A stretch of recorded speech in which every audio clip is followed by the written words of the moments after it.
Hey yo, what's up guys? This is your boy Prince of Egypt, and today I will show you the team that I am using to clear the Steel Fortress B10.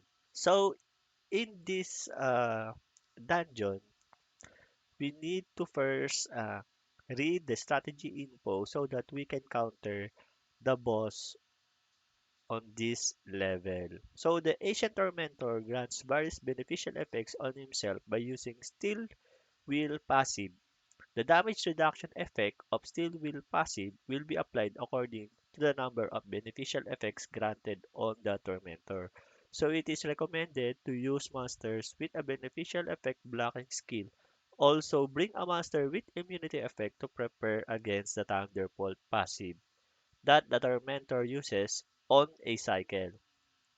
So the Steel Wind passive increases the boss attack's power and critical rate for one turn when each turn begins, so grants a shield equivalent to 10% of the boss HP and defense increasing effect on the boss for one turn when the boss is attacked by an enemy. Additionally, the damage received from the enemy is decreased by 20% per beneficial effect granted on the boss.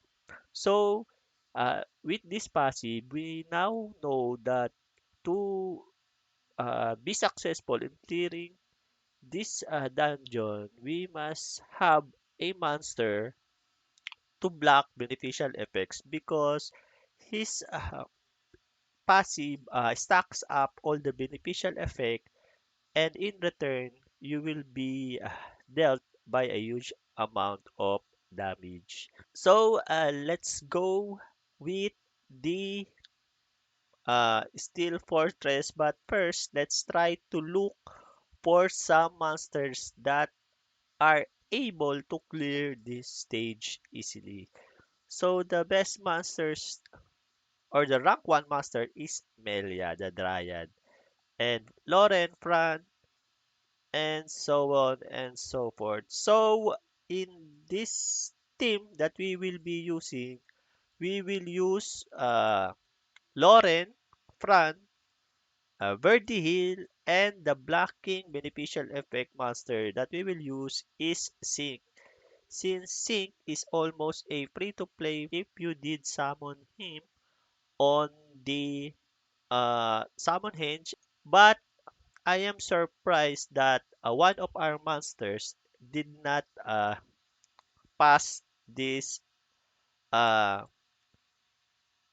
the, is not available here in the list, but we will still use her since she is uh, very consistent in this run.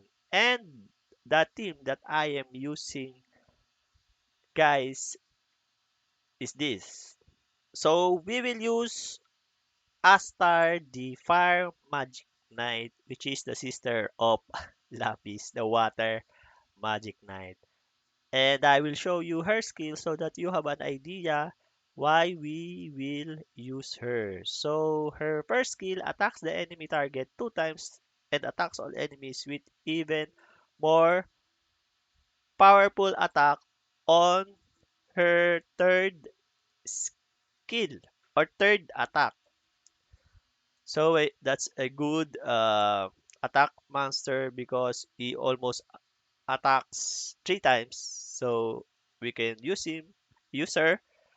Second skill of her is Magic Surge. Attacks the target that isn't granted with any beneficial effect with 3 magic bullets and silences the target for 2 turns with a 75% chance each. The target under the silence effect won't be able to use his skills with cooldown time, excluding the passives. So her second skill is a good skill in this stage since the boss can use his skills against our team, and also she is a fire monster which have an elemental advantage over the boss in Steel Fortress because it is on wind elemental. So her damage will have a great value over the boss. Her passive skill is Vengeful Fire. Your attack speed increases as your HP gets lower, and you deal 100% more damage if the enemy has more HP than you. So it is obviously the boss has a lot of HP than you, so you have increased damage on that uh, criteria, and also we are building her uh, more on attack damage than HP. So as you can see, her additional HP is around only 5,855, and her attack is around plus 1,511. And with her passive, we have build her more speed so that she can land silence on the boss. And I already did put her some artifacts, and I did put some damage dealt on win plus 11% and crit damage received a negative 5%, and a single target crit damage of plus 2% on your turn, and that's good for an attacker. So that's it. That's it, guys. I also did put an attack artifact on him and additional damage by 63% of speed defense proportional to lost HP up to 12%. The second monster I'm using is Sync, and this is his stats. I already did put or upgrade or power up his skills.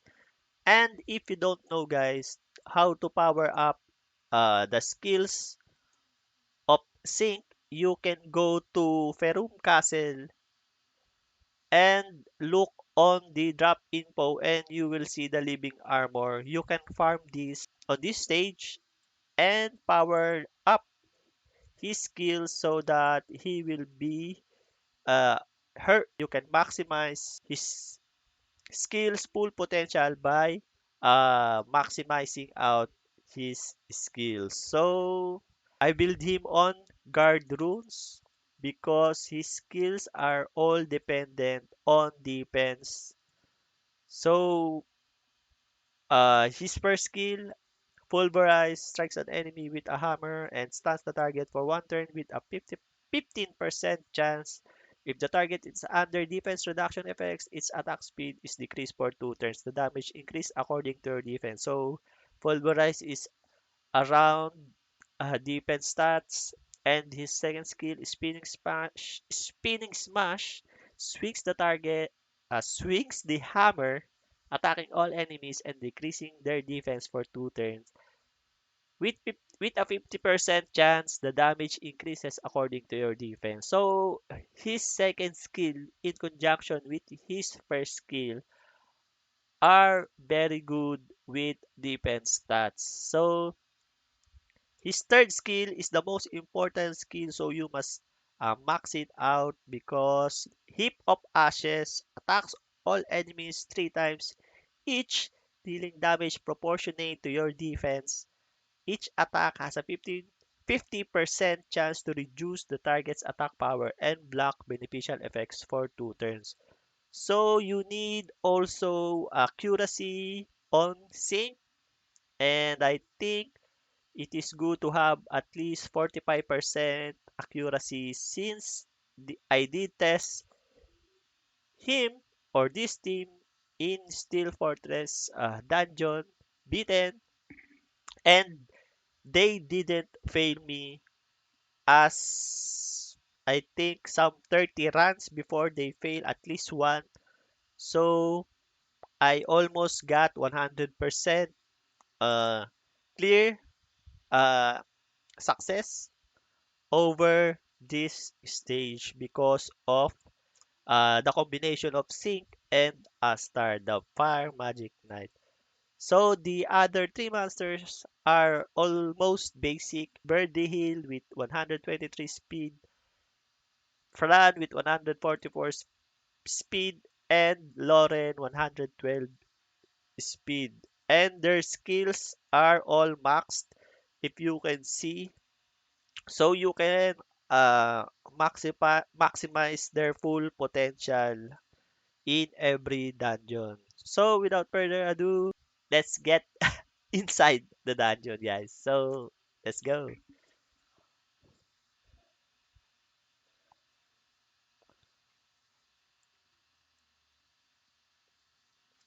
So as you can see, Astar deals a lot of damage because Astar is our main damage dealer in this dungeon. So we put a lot of attack power percentage of in her so that he can kill easily the boss.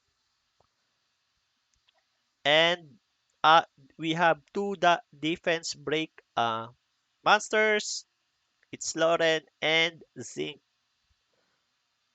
So as you can see, it is easy for us to uh, defeat this mini boss because it the mini boss is too soft with defense break, and Astar is too fast to attack every turn and deals damage to all enemies with her first skill.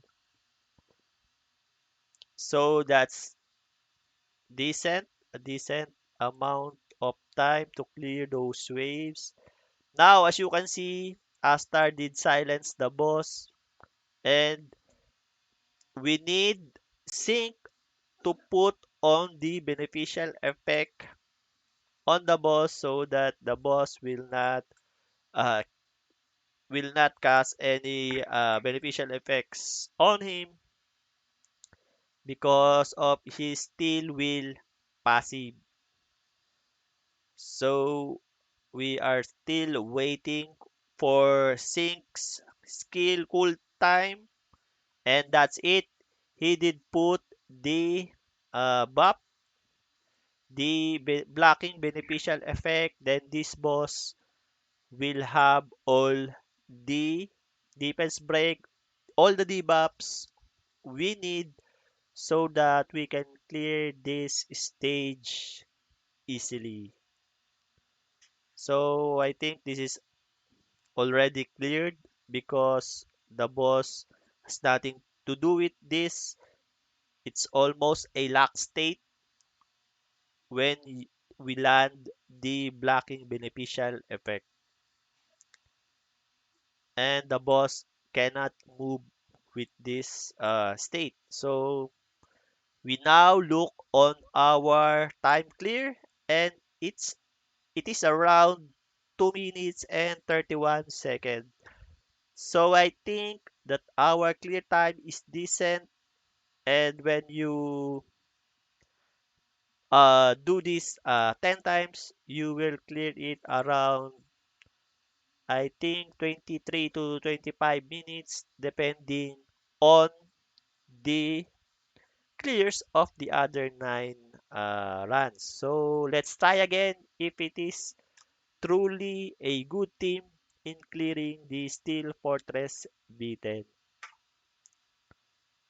So that is the same, and also Sync is a very good monster in this dungeon because he almost deal decent damage.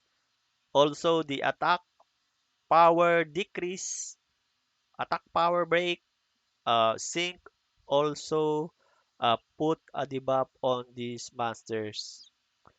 So that's fine. I think this is a good team to have, guys.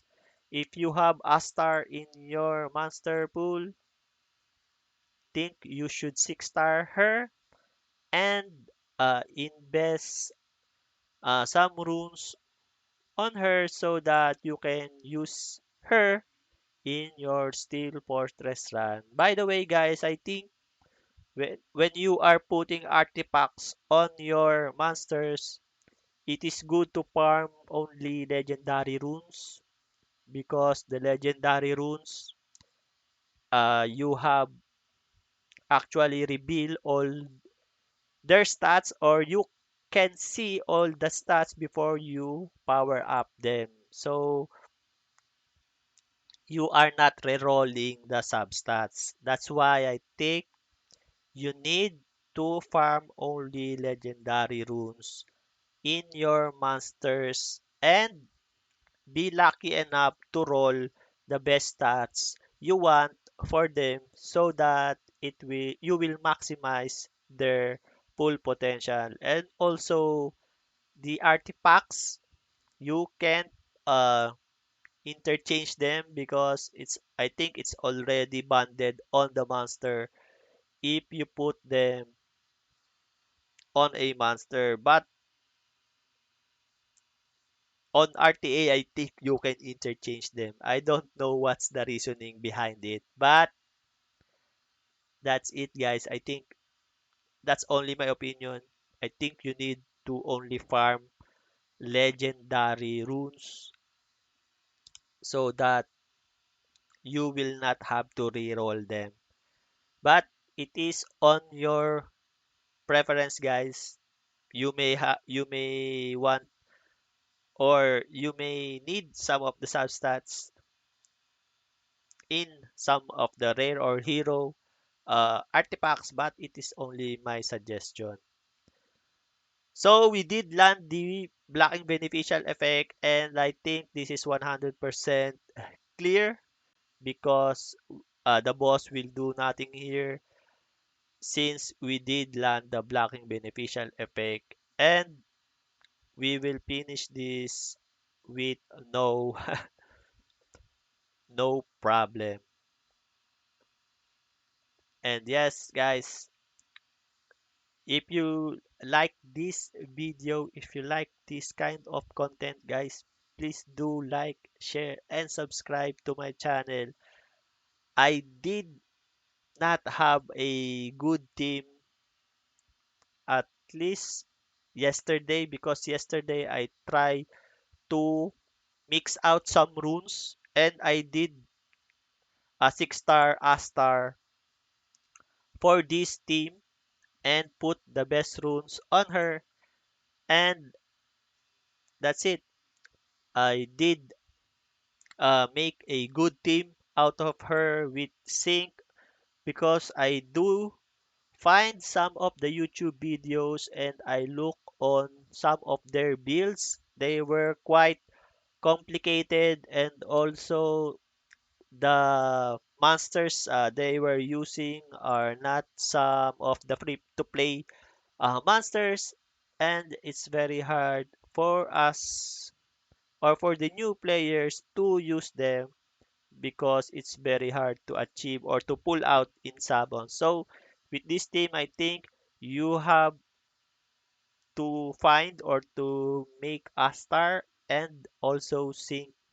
But if you are in the middle or early to middle players, that you are having trouble with us with the Steel Fortress B10, I think this is the team that you need, because my towers are not max. I think they are around level 5. And yeah, that's the team that I'm using. So see you guys in the next video. And also, guys, I would like to thank all those uh subscribers, these recent subscribers that we have. I would like to shout out them in this video, because I really like to see that the people that are watching my videos are subscribing to my channel, and they are Ivan DLF, Muhammad Suhairi, and also John Joseph Pascual. Thank you guys for your subscribes, and I hope some of you guys also subscribe to my channel if you like this kind of content, and if you think that my contents help you in some of the way that you may enjoy, or you will improve your uh, accounts in Summoners War. I would gladly appreciate your subs. And also some of the people who comment on my contents. I really appreciate those who gives feedback to my videos. Thank you guys for your concerns and for your positive positive and some negative, which are all constructive in my own uh in myself. I think they are constructive enough to improve my videos. And that's it, guys. I hope you enjoyed this video. Thank you for the likes and shares, subscribes. Peace.